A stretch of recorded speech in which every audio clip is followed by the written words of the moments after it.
Good morning, students. In this chapter, Thinker Beliefs and Buildings, we were looking at the basic architecture of the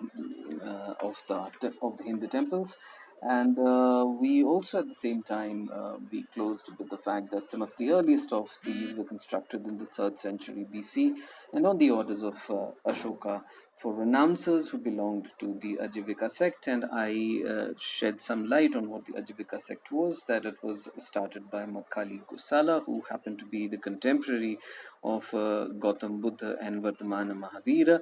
And not just that, the most interesting thing happened because Makkali Gosala was considered to be a great scholar, and he had also great many followers during his time, who started the Ajivika sect. Though not much of the literature survives from that period about the basic tenets of Ajivika sect, like it happens in the case of Buddhism and Jainism, where a huge amount of scriptures survive even today.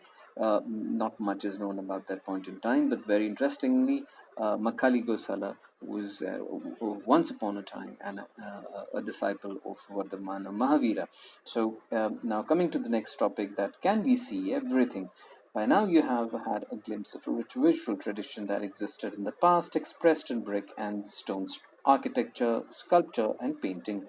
We have seen that much has been destroyed and lost over the centuries. Nevertheless, what remains and has been preserved conveys a sense of the vision of the artists, sculptors, masons, and architects who created these spectacular works. Yet, do we always automatically understand what they wanted to convey? Can we ever know what these images meant to people who saw them and venerated them about 2000 years ago? So, it essentially is trying to imply that, is it that whatever, when we look at those images and sculptures today, we assume certain things, but what the question is being asked here is that 2000 years ago or 1500 years ago, when these marvels were built and when people gazed at them, were they thinking the same things what we do today, or at that point in time those paintings told a different kind of story than what today we weave for our own convenience. So grappling with the unfamiliar, it would be useful to recall that when 19th century European scholars first saw some of the sculptures of gods and goddesses, they would not understand what these were about naturally. So sometimes they were horrified by what seemed to them grotesque. Grotesque, guys. Grotesque. Again, it is a synonym for something which is so horrifying that it kind of surprises you, amazes you. You also get fearful. So some people might even be repulsed by it. So with multiple arms and with figures with multiple arms and heads, or with combinations of human and animal forms, like many of our gods, like goddess Durga and goddess Kali, and with heads or with a combination of human and animal forms, like Lord Narasimha, who is half human, half lion, and then even very important and a very popular deity,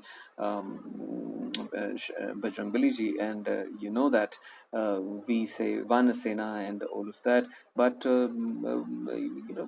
he is not a true monkey at all. He doesn't behave like a Vanar at all.